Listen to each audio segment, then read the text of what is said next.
kitchen, and a small pond off the deck, and it all sat on a large expanse of land. The views from the farmhouse windows were beautiful, and I was sure they would prove to be in every season. Once I made my new home habitable, I planned to fill it with a menagerie of rescued dogs and cats, maybe even a horse for my mom, fulfilling a childhood dream of hers. Even though I intended to move into the farmhouse as my main residence, that couldn't happen right away, so I remained in LA while overseeing the renovations, making short, frequent visits. Whenever I came back to the East Coast, being close to family helped me find my bearings and made me feel grounded. Funny enough, life in Baltimore felt a little simpler and a little slower than it once had. Whenever I stayed with my mom, now deeply committed to her recovery and living in Columbia, Maryland, in a new solid relationship with Paul Jones, soon to be her third husband, I found a level of security that I had not felt under her roof for quite some time, if ever. The fact that Adrian was living in the suburbs helped relieve my growing anxiety over the potential of being kidnapped and held for ransom. Part of this was PTSD from the violence I had already survived. Part of it was the reality that kidnapping was becoming a new hustle in Baltimore, and now that I was a recognizable budding star, people would assume that I was a profitable target. I moved a lot more cautiously because I didn't want to end up duct-taped in the trunk of a car. And unfortunately, I knew people that had happened to, and people who were doing it. My solution was to be extra vigilant. During this period, while on Prozac, I resolved to stop drinking or using any mind-altering substances, to avoid dating, and to concentrate on getting my shit together. This was the best way I knew to get well and find my footing again. With the exception of Light, none of my friends in Baltimore or LA were aware of my breakdown. Nobody really suspected that there was something seriously amiss, although Dwayne Martin suggested I was becoming a hermit after I turned down invitations to get together. He finally called me up one evening to say, "Come out, we're right down the street." He and his girlfriend at the time, Tisha Campbell, were at the Baked Potato, a lounge-like spot on Ventura Boulevard. As an afterthought, Dwayne added that Will Smith might join us when he finished work for the night. I couldn't tell Dwayne no, because I could literally walk to the Baked Potato from where I lived, probably why he chose it. Saying no felt disrespectful. When I got there, under duress, I didn't plan to stay long. And then Will, charming and cheerful, as usual, joined us. Shortly after his arrival, it became too loud to have much of a conversation. Someone suggested, "What about Jerry's Deli?" We all agreed that that was a good idea and bounced. The next thing I knew, the four of us were up the road on Ventura Boulevard at Jerry's, a popular spot that stayed open late. Will was not at all the goofy guy I'd suspected him of being. He was a gifted conversationalist, highly intelligent, well-read, and contagiously passionate about a wide range of interests. He went from the likes of Plato to Z3MCs, old-school hip-hop, to politics, and to taking over the table with his dynamic storytelling. He was funny, too, and seemingly had a level of stability that was refreshing.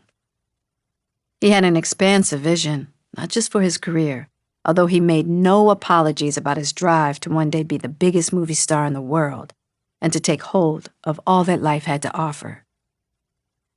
My thought at the time was, Will Smith is actually intriguing and captivating. Who knew?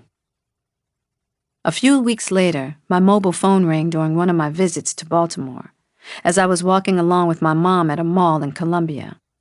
As soon as I pressed the button to take the call, I'd barely said, "Hello?" when the caller identified himself as Will Smith. Although I considered him just a friend at this point, I did perk up when I heard his voice. My mother immediately asked, "Who is that?" "Hold on," I said to Will, put my hand over the speaker, and turned to my mother saying quietly, "It's Will Smith." She gave me a disapproving look. What does he want? We're friends. Adrian got a look in her eye that showed up on the important occasions when she did not intend to be misunderstood. What is Will Smith doing calling you? He's married. True. Will had married Cherie Zampino, and the two had a son, Trey, together. Before I could repeat myself, my mother insisted, "You don't need to be friends with a married man. Hang up the phone and tell him not to call you anymore." My mother was right. I had perked up a little too much when I heard his voice, and Mom could tell this interaction was not appropriate. I told Will somewhat sheepishly, "My mom doesn't think I should be talking to you since you are married, and she said you shouldn't call me anymore." Will understood, relayed that he meant no disrespect, and abided by the rules as set forth by Adrian. With that, we said goodbye and wished each other well. Almost a year went by before I heard from him again. Professionally, I barely skipped a beat. The survivor in me knew better than to give any notice of my troubles so that I was not deemed unreliable for work. In 1994, on any given week, I was on a merry-go-round, either doing publicity for a crop of films released that year, or in the middle of shooting other projects, or putting in hours for another batch in pre- or post-production. One night, I might be in Washington, D.C. at the premiere of A Low Down Dirty Shame, which was memorable because I invited Ropsel and he showed up in a red leather suit, as esoteric and stylish as ever. And the next day I was flying back to L.A. for fittings on Demon Night, directed by Ernest Dickerson and executive produced by Joel Silver as part of Tales from the Crypt. It was my good fortune, I felt, to have avoided getting typecast and to go deep into character development and motivation in drama and in comedy. During pre-production for A Low Down Dirty Shame, I had the opportunity to train with a fight instructor for my role of Peaches, to make it believable that I could physically kick a grown man's ass. As usual, I went all in, and seriously thought, I really like fighting. Maybe I should go pro. Many folks, including Keenan, reminded me that no one was interested in hiring an actress with no teeth. Instead, I looked for other ways to expand my repertoire and to explore other avenues, like getting into directing music videos. After finding an agency willing to rep me as a video director, I was fortunate to connect with R&B crooner Gerald Levert, who was a sweetheart. When he wanted me to star in his video for How Many Times, I made him an offer. "I'll be in your video if you let me direct it." Once we had it filmed and edited and aired, the requests started to come in. Getting behind the camera and coming up with the concept for the video showed me that my creativity was not limited to being in front of the camera. Suddenly, I had a juggling act with acting and directing, so I had to be conscious about how I chose to use my time, professionally and socially. But sometimes the two came together. Out of the blue one day, I got a call that none other than Prince wanted to speak with me about a creative endeavor, a ballet opera he had written and recorded. He had seen some of my films and was reaching out to discuss possible collaboration. Prince? As in my lifelong inspiration and one of my favorite artists ever? Whose music had inspired me to get my first job so that I could afford to buy his records? As in the creator whose songs and looks I had impersonated in costume and lip-sync contests? This was crazy. Within days, the meeting was set at my house, and I was still in a state of disbelief when I opened the door. There he was, dressed all in white, wearing a warm smile, as I ushered him into my living room and pulled out my photo albums to prove that I was a serious devotee. It didn't even occur to me that Prince would be embarrassed by my behavior, because I was so excited to show him those photos. Needless to say, he was subtly horrified. There was no likeness, which made me love him more. What began as his interest in possibly collaborating on some project ideas soon turned into a beautiful, lasting friendship, and shifted as well into his generosity to me as a mentor. While he helped me find my footing, Prince was also trying to find his, in a sense, in his battle with his label, Warner Brothers Records, for autonomy over his artistry. He was single-minded in spreading the message to other creatives about not allowing the industry to exploit your art for their profit. A constant theme in our conversations was his desire to retrieve the masters to his music, to own his art as well as his name. I admired his determination beyond measure, how powerfully expressive he was, and what he was willing to risk in order to take on the powers that be.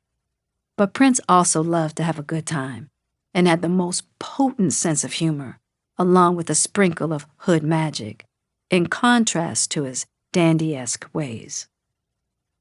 Prince was one of the first artists I witnessed taking over a whole movie screen one night. We entered through the back exit, and as we were walking along, I must have been pressing my point about something as per usual. Suddenly, he gave me a look. All 5 feet and something of him, barely taller than me even in his heels, in the middle of my oratory, and without warning, he swooped me over his shoulder like a weightless sack. Pleasantly shocked, I started to protest. Who knew he was so strong in those heels? "What you gonna do now, huh?" he said, laughing. All I could do was say in a schoolgirl voice, "Oh my God, put me down!" Child, I clutched my pearls, because Prince was a whole lot of man, heels and all, and a reminder to me to slow your roll, little girl. When he seemed to come out of nowhere to befriend me, I was reassured by his kindness, his respect, and the value he placed on my talent. He offered me knowledge, understanding, and support that I really needed at that time in my life. Although I wasn't up for a serious involvement, by the fall of 1994, I felt ready to end my sabbatical from dudes. Then I got a phone call that piqued my interest. In this era, Hollywood introductions were often made through publicists and managers. That's how I agreed to go out with a gentleman. We'll call him Lance. I obliged the request because, why not? From our first meeting, Lance seemed very focused on locking me down. He came with gifts, trips, and compliments galore, accompanied by the declaration of his desire to have a child with me. This guy hardly knew me, and though I made it clear that I was not interested at all in a serious relationship, he persisted. He wasn't hearing me, to the point where he asked me next to meet the child he already had. I politely told him, "It's too soon, and we really don't know where this is going. We should wait on that." Then he went all out, thinking I would bite, and offered to pay close to $700,000 toward the renovation of my farmhouse in Maryland. Yes, it was an expensive job, and it was tempting. But long ago I'd learned nothing is for free. His gesture didn't feel like generosity. It felt like a way to entrap me. When I declined his gift, and he got very upset, my mother pulled me up, declaring, I don't like him, Jada. Something is off about him." I thought her level of concern was excessive, and as naive young daughters do, I pooh-poohed my mother's reaction. But there was a gnawing feeling inside of me that knew Mommy was right. He had shown signs of being easily agitated and sometimes having difficulty calming down when he didn't get his way. Being young, my attitude was, why not give the dude a chance in case I'm missing something? There was a sweetness to him, and I gotta admit, all that attention, especially after my breakdown, made me feel desirable again. So I rationalized. Maybe he's just an extremely generous person and excited about the possibility of us as a couple. Lance lived out of state, and I'd visited him a couple of times and enjoyed myself. For that reason, shortly after Thanksgiving, when Lance invited me to fly back with him to his home, I accepted his invitation, letting him know I can't stay long. I had been at Lance's for no more than 2 days when a series of calls in the early morning of November 30th came through, and I needed to leave for New York. At approximately 12:30 a.m. that day, Pac had been ambushed and shot outside of Quad Recording Studios near Times Square. He had been struck 5 times and rushed into surgery at Bellevue for his most serious wound, a gunshot to the groin. The reports I got from Afeni, Pac's mom, were encouraging. Pac had survived, and we didn't have to worry about whether he would live or die. The concern, though, was that Pac was due in court the following day, December 1st, in an ongoing sexual assault case stemming from an incident in November 1993. When Pac had first attempted to explain to me the basis for the accusation, I had been visiting him in New York. We were in his hotel room, talking about his new project for Interscope Records, Me Against the World. I was really excited about the album and happy for him. Then as the conversation turned to his latest legal concerns, Pac looked at me with sincere intensity and said, "I need to explain to you what happened, how I caught this case." He didn't get very far into the story before I stopped him, holding up my hand, looking at him with the same intensity. "Listen, I don't need to hear the details. All I know is that if Tupac Amaru Shakur is ever in a room with any girl under any circumstance, she should always feel safe, no matter what." I braced myself for an intense rebuttal. Not that he disagreed with that belief, but because you never knew which Pac was showing up on any given day. He could be combative, depending on his mood and whether he gave a fuck about your opinion. But on this occasion, he sat down in a chair across from me in silence. Something in Pac was shifting. His energy was filled with more humility and openness than I had seen in a minute. We sat there in the quiet for a long time, and I remember thinking that once everything was over, he was going to move very differently. His world had been going way too fast, and he had gotten off track. I saw this as a sobering moment for him. Throughout the legal proceedings, Pac would maintain that he did not commit the alleged abuse, but did take responsibility for not having stopped the others who did. The shooting and robbery outside Quad Studios on the eve of his court appearance added one more layer of chaos. Rather than being a random robbery of more than $40,000 of cash and jewelry, it seemed that the hit had been planned. We didn't know whom to trust or what to believe. Before I got off the phone with Afeni, she simply said, "When are you getting here?" I gave Lance the short version. "I need to go to New York. Pac's been shot." He was not happy. As I started to make arrangements, he said, "So you gonna leave me to go see some other nigga?" Here we go. In my romantic relationships, I had often been haunted by layers of misunderstanding regarding my relationship with Pac. So I could be patient with Lance's discomfort, but the way he reacted didn't score him any points with me. "That nigga happens to be one of my best friends," I said, calm but flustered. Even though I knew Pac was out of surgery at Bellevue, looming questions were who had ambushed him and why and how to help plan for his safety. The first line of business was to get Pac through his court day and then get him to an undisclosed spot where he could recuperate. I didn't have time for Lance's insecurities, but Lance wouldn't stop. "Yeah, right, your friend." I placated him, promising, "I'll be back when I can." From there, I shut him out. I had no more appeasing left in me. The trip to New York was surreal. When I arrived at the courthouse, Pac was in a dingy hallway, accompanied by Afeni and several other people, awaiting his hearing. I will never forget my first vision of Tupac after that attack. Bandaged up and in a wheelchair. I'd never seen him so vulnerable.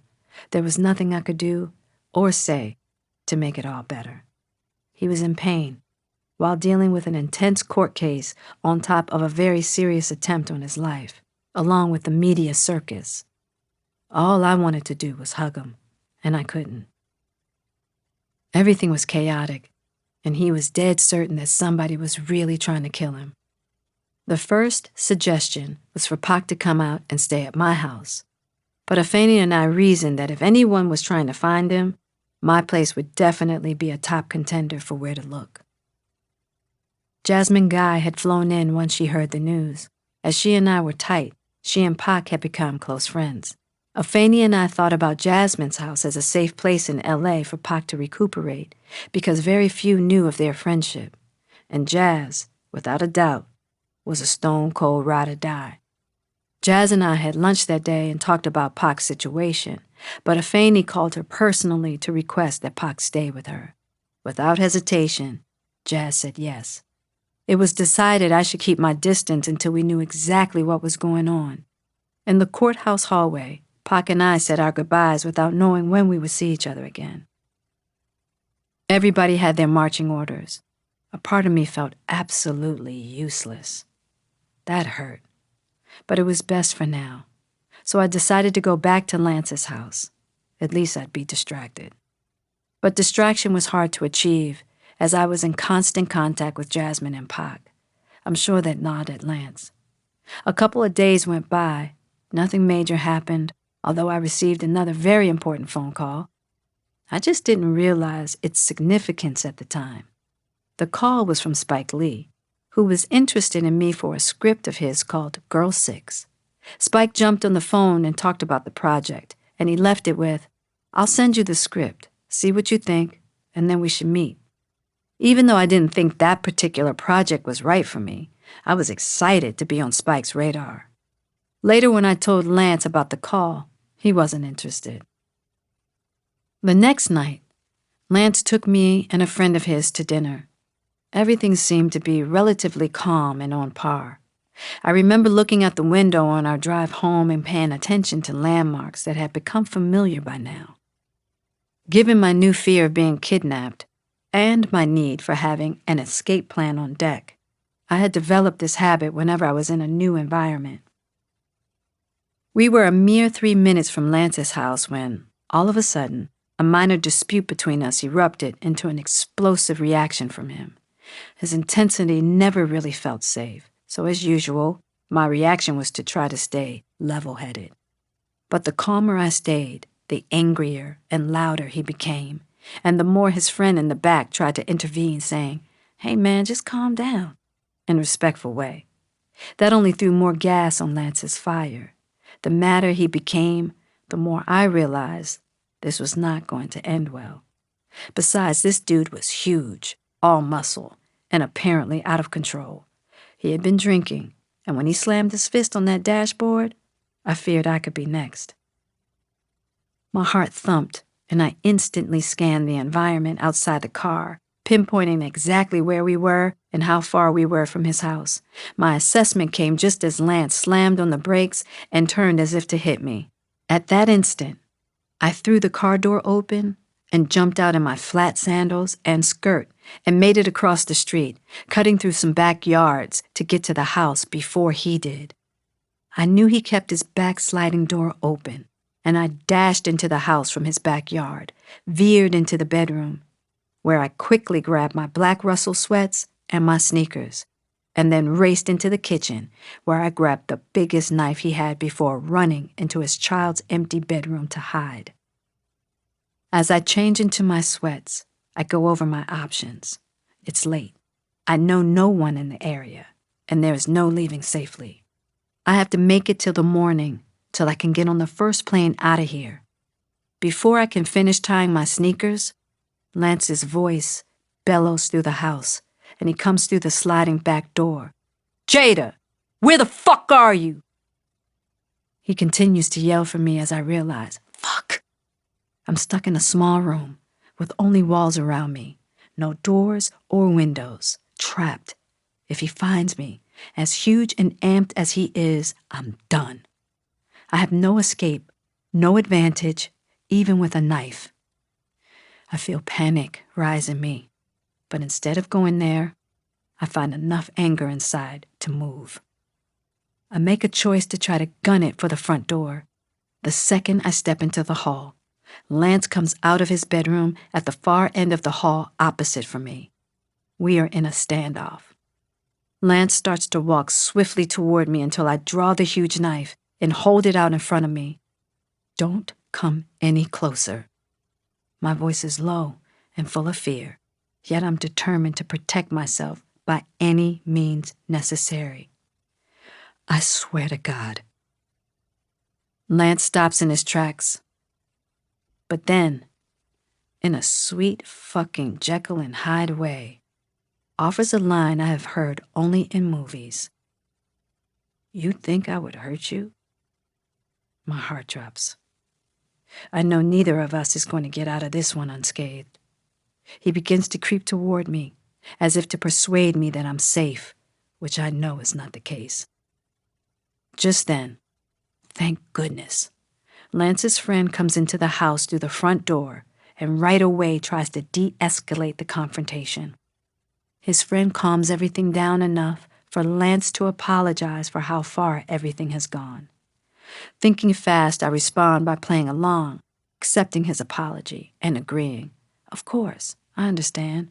I know you didn't mean it. Everything's fine. And so on. As soon as all seemed smooth, I managed to secretly call my assistant and asked her to get me on a plane to LA first thing the next morning. Lance saw me packing and asked, "Where are you going?" "Remember I told you about my call with Spike? He wants to meet with me tomorrow in LA, but I'll come back after." Lance knew something was up, but let it go for the night, partly because I'd mentioned Spike earlier. When the car came to pick me up the next morning, Lance said, "I'm never going to see you again, am I?" I put on my brightest, most forgiving smile and said, "Of course you will. I'll call you after my meeting." I got on that plane, holding my breath, thankful the lie had worked. I never saw Lance again. Alone, that is. The most potent love language for me has always been the language of protection. It has always been important for me to feel protected by those I love and to be able to protect them in return. You show up for each other, even when doing so comes at a cost. This was one of many thoughts running through my head when I made the first of a series of visits to Pac while he was incarcerated. This visit was to Rikers Island, where he was locked up in January 1995, first in the infirmary wing, while awaiting his sentence. Originally, he wasn't required to turn himself in, but a judge ordered him held after he wasn't able to post bond for the $3 million bail. When we'd all stood in the dark hallway of that courthouse on December 1st, 1994, the day he was convicted of sexual abuse, the other allegations were dropped. I'd never imagined he would end up in Rikers, one of the most brutal, dangerous prisons in our country. Given my years of visiting incarcerated friends and working with young people in juvenile detention, I was no stranger to the inside of correctional facilities, and yet nothing really prepares you for a visit to Rikers. To get there, I drove first to a parking lot where I boarded a bus, which took passengers over a bridge to the actual island. Crossing that bridge was nerve-wracking. I took deep breaths, trying not to focus on the fact that I was about to enter a notorious prison on an island without any means of escape. I was at the mercy of Rikers. As I looked down at the murky, cold waters of the East River, a riptide of anxiety began to set in at the prospect of seeing Pac imprisoned. My challenge was to swallow all my many fears and put on my best face for what was to come. When I arrived at the prison itself, I felt as if we had reverted to the Middle Ages. Everything appeared dungeon-like, dark and dank, accompanied by horrid sounds of gates slamming and bars clanging as I entered one section, then creaking open in front of me as I moved to the next. At various checkpoints, there were faceless uniformed guards who searched my belongings and asked questions and patted me down thoroughly, and even a drug-sniffing German shepherd who gave me the once-over. This is a demeaning process that makes you feel you've surrendered yourself to do time. Not every prison gives you these feels, but at Rikers, the vibe was that one wrong move would get me thrown in a cell too, except when some of the guards quietly asked for an autograph in between their moments of cold control. Finally, I was led to a room with a small round table where I waited for my one-on-one with Pac, while a prison guard kept eyes on me through a glass window. Soon the main door opened, and I watched as Pac, dressed in a brown prison uniform that looked like scrubs, completely shackled, shuffled into the room with a guard. The moment I laid eyes on his face, my heart sank. As the guard unshackled Pac, I tried to maintain composure so he wouldn't know how shocked I was by his appearance. Pac was thinner than I'd ever seen him. Patches of his hair were missing all over his head, a pattern of his alopecia that started earlier after he was beaten by police in Oakland. In his heightened level of stress and sadness, he was not himself in any way, shape, or form. For the first time in years, he was having to deal with harsh realities. Without weed or alcohol, no mind-altering assistance was there as he sobered up and awakened to a very brittle circumstance. As soon as he approached and I was given a nod by a nearby guard, I hugged him hard, holding on to him for as long as I was allowed. He seemed so frail. Among my first words to him were, "I've been talking to your lawyer, Pac. We're gonna get you out of here." We sat down across from each other. Pac paused for a beat. "I can't ask you to help bail me out. You've worked so hard to get where you are. I couldn't ask you that, and because I love you, I wouldn't ask you that." Pac spoke with the deepest sincerity. But for me, the idea of not helping him get out was unacceptable. Pac was a young artist steeped in legal bills, on top of a great many people counting on him to support them. I knew that $3 million for bail would not be easy for him to come by. He needed help, and there was a group of us offering to step in, including some other female friends and women in his life. But Pac resisted. His refusal to have me raise money for his bail was more than pride, which I only came to see during that visit. Considering the nature of his charge, it was unfathomable and unbearable to him that any woman should have to shoulder his problems. And in his view, as there were men in entertainment making millions off his talents, it made sense to count on them. I pushed back, as I always did, and continued discussing how we should strategize about his bail. "Jada," he interrupted, "listen to me. All I need you to do is make sure my mother is straight. Take care of her bills for me while I'm in here. Can you do that?" I wanted to cry, but I couldn't. My tears would be worse than bullets at this point. "No problem. Whatever you need, Pac." It seemed he had surrendered to something that I was not yet willing to accept: his fate. All he was asking me to do was assist him in taking care of what he needed most, not what I thought he needed. I wanted to be both a good friend and a good soldier who could follow his lead. That would ultimately be a very trying task. Again, because of the nature of the charges, Pac wanted me to keep my distance. What he didn't realize was that I had already been pulled in. Calls had come in from women's groups led by prominent black women who requested that I disassociate myself from Tupac. But he was my brother. I wasn't going to abandon him, though I knew it would cost me one way or another. Toward the end of our visit, we did our best to make small talk and add some levity, but it wasn't possible. It was a devastating day, and became even more soul-crushing when the guards took him away, and it hit me. I'm leaving him here, and there is nothing I can do. I couldn't believe it.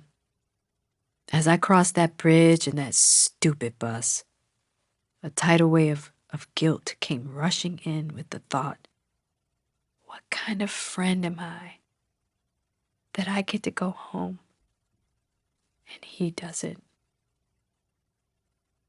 From the moment Pac landed in Rikers, we were in close communication, either on the phone or in a volume of letters, and he didn't hold back from giving me the blow-by-blow.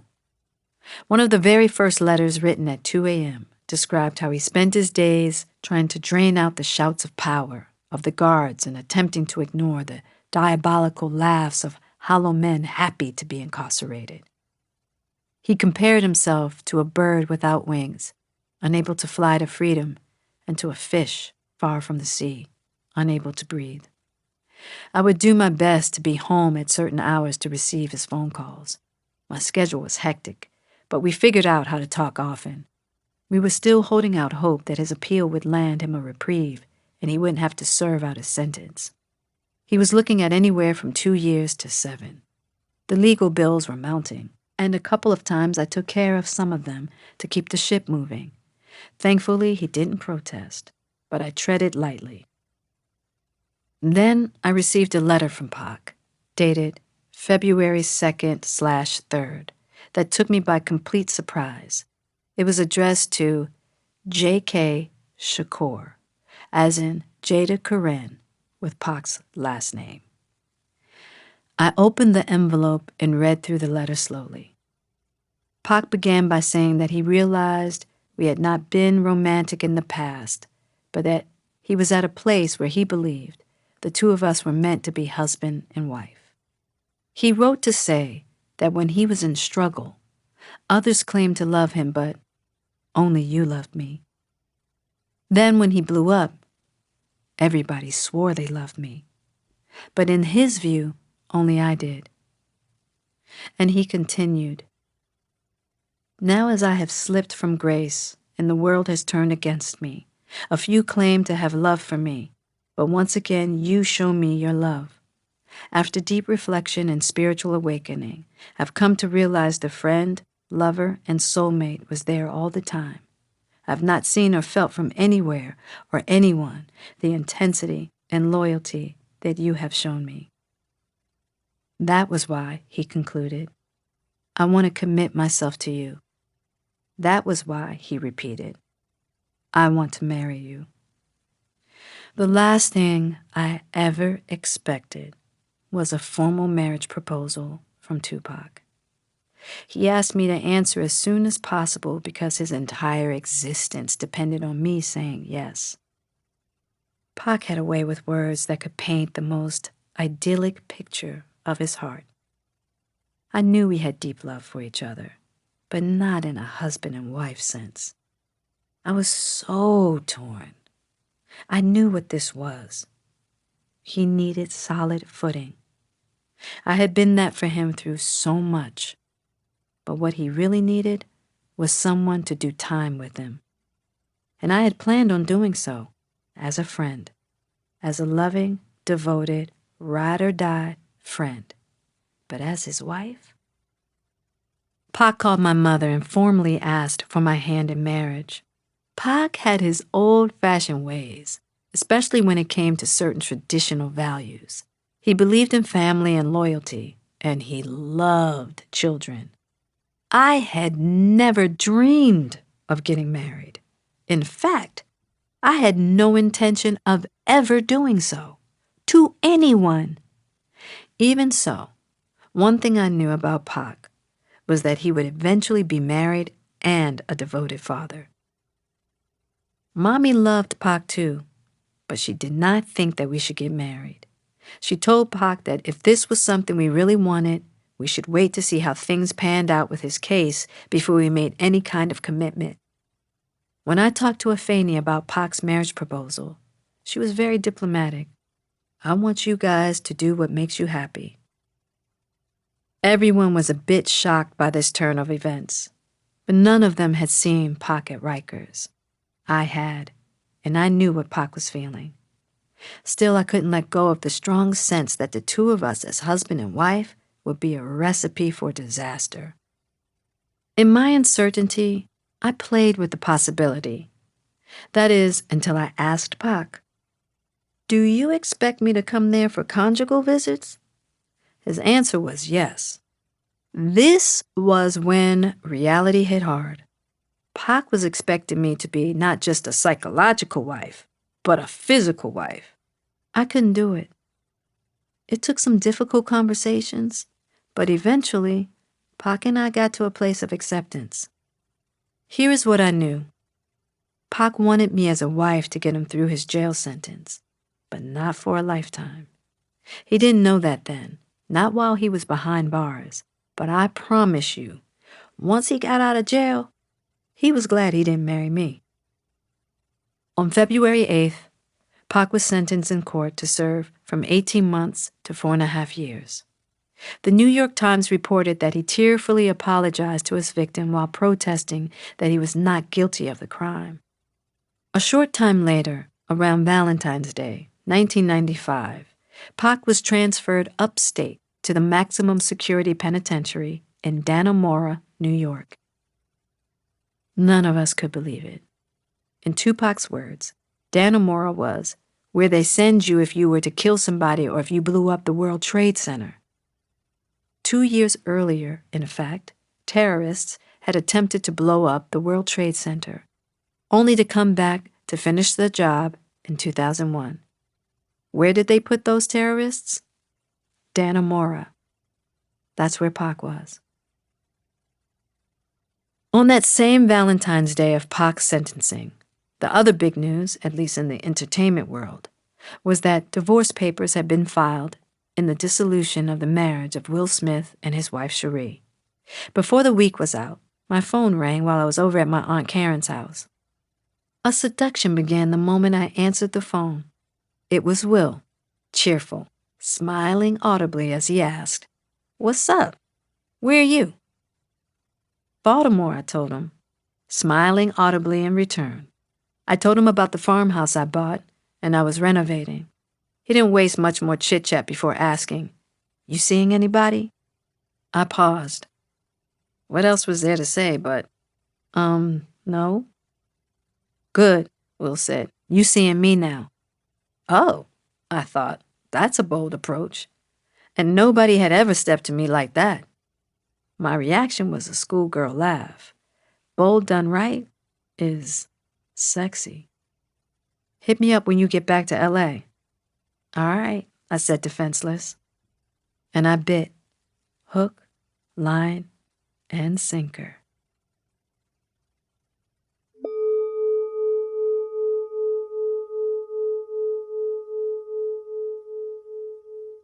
Naturally, we will make mistakes and fail from time to time. That's part of being fully alive. There are no guarantees. If we are waiting for guaranteed courses of action, we may spend much of our life waiting. Melody Beattie, The Language of Letting Go. Sometimes on our journey, we lose our footing. This is an unavoidable occurrence, but too often, our mistakes or confusion can paralyze us and put us in states where we no longer trust ourselves. We can become so fearful that we render ourselves stagnant. There are certain times that require us to be still, but there are also moments when it's important to keep moving. We must remain in touch with our willingness to continue trying to find our way, to find our footing. Knowledge and wisdom come from embracing all the lessons life has to offer. Your steps are not always meant to be perfect, although so many will try to shame you into believing so. There are times we will step in shit, learn from it, and then there are times we will step into a gold mine, celebrate it. Either way, life is about taking risks and stepping out on faith, and no matter what, the path you need will find you. Do something today to change it up. Drive an unexplored route home, extend yourself to make a new friend, learn something that inspires you to get out of your comfort zone. And have fun finding your footing along the way.